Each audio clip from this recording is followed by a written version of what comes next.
Isang mapagpalang buhay mga kabayan all over the world. Nandito tayo ngayon sa Southwind, San Pedro, Laguna. At makikita po natin ngayon ang Walnut 3-bedroom model home. So ngayon po ay 134 square meters pala ang lote dito. Napakalaki, no? So from here, ito yung property line ng kapitbahay natin.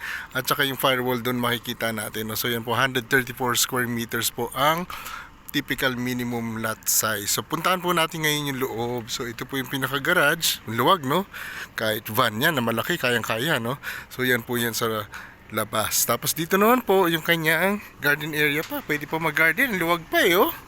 Actually, kasya nga isang kotse dito, no? So makikita po natin dito, yan po yung nakalagay dito na details. Ayan, no? Southwind, San Pedro, Laguna, Walnut turnover unit. So ito po yung actual turnover. Ang kanyang team pala is Modern Asian. Typical lot area is 134. Floor area is 52.59 square meters. Nako, kasama pa yung sa roof deck, mas dadagdag pa yun. So ito po yung parang pinaka mini porch area niya. Ganda. And ito po yung ating napakagandang pinto. Oh, turnover na pala ito. So yan po ang ating actual turnover dito. So ito po yung ceramic tiles na nasa 60 by 62 more or less, no?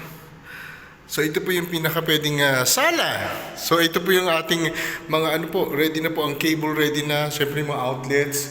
Tapos big windows. Yun ang ganda, oh, laki. So kitang kita ang view sa labas.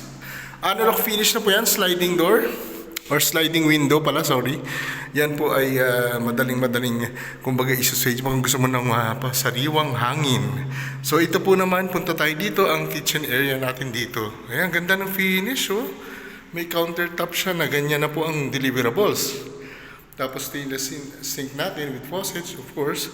Tapos mga cabinet underneath. Yun, ang dami, no? Tapos ang maganda dyan, ito po yung first bedroom. Na maaaring ito po yung pwedeng maging master's bedroom, no? So ang ganda po niya, more or less nasa 3x3 siguro to. Tapos high ceiling. Tapos ganun din, no? Talaga merong wide windows na meron po tayong analog finish. Tapos ito po, yung ano to eh. Palagi ko ito yung abang para sa aircon, no? Ang ganda. Tapos meron ding window sa taas. Ang ganda po ng pagkakagawa. Nakita niyo po sa likod, ay po yung mga ibang model home na extended version, no? Tsaka yung ibang mga model home natin dito. Ang maganda po dito sa room na to, meron siyang access sa toilet and bath. Yan. Maluwag. Ito yung ating shower. So pwede tayo maglagay dito ng curtain or glass. Ang ganda. So, makikita niyo po, mapapansin niyo po, dalawa po yung pinto, no? Pwede po maka-access dito sa isang room, sa masters, at pwede rin po siyang common. Dalawa po yung pinto. Just make sure lang na ilalak nyo. Para walang makakapasok. Tapos ito po yung pangalawang room.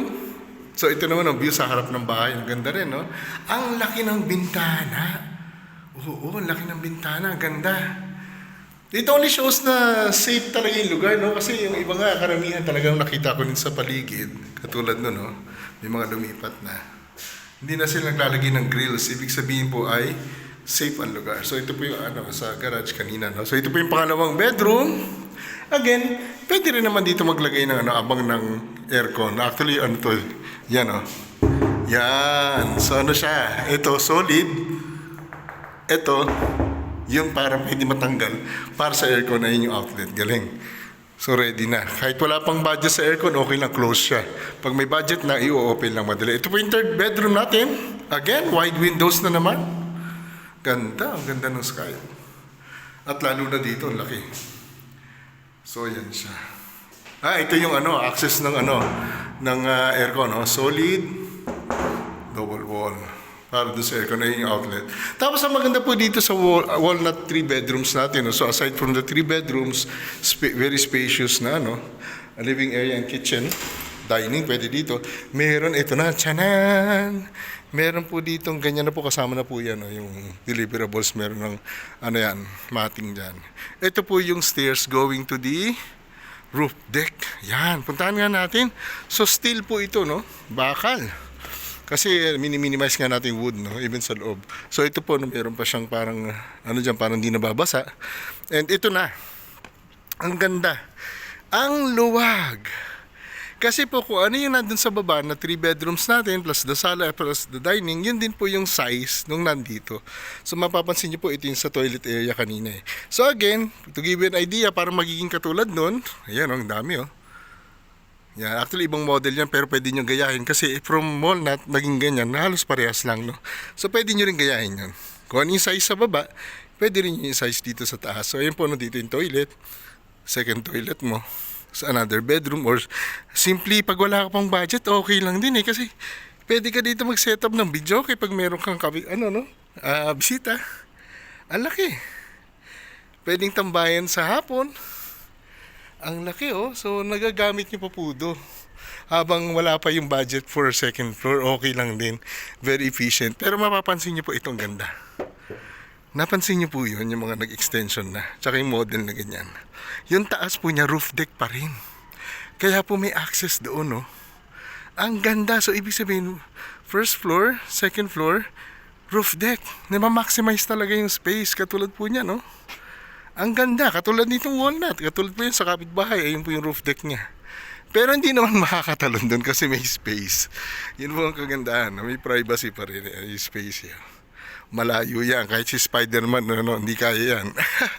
So yan po, napakaganda po ng ating walnut model home na may roof deck. So baba na tayo sa baba para makita natin uli yung loob ng ating napakagandang bahay. Tapos meron pa po ditong space, oh. Kasi ito pa po ang property line, eh. Maluwag pa, no? 2 meters halos. Tapos dito sa gilid, ayan. Ito yung access do sa isang, parang garden area din, eh, no? Ganda, no? Or pwede niyang gawing sliding door. Para ma-access niya to. Meron siyang sariling garden. Ang ganda nga naman. Tapos dito sa kabila, talagang malaki pa yung space. Ayun, no? Ayan. Actually, dito pwede kang maglagay ng mga hanging plants, di ba? Or dirty kitchen. Pagdating natin, service area, pwede mong pabubungan yun. So, yan po ang isang typical walnut model home dito po sa Southwind, San Pedro, Laguna. Ganda. Tsaka mamaya po, bibidyohan po natin yung paano makapunta dito para kang papunta ng Baguio. So, yan po mga kabayan. Pag interested po, PM lang. Yan po ang isang walnut 3-bedroom model unit dito sa Southwind, actual turnover. Salamat po, mabuhay. Laban OFWs, Preach Your Life.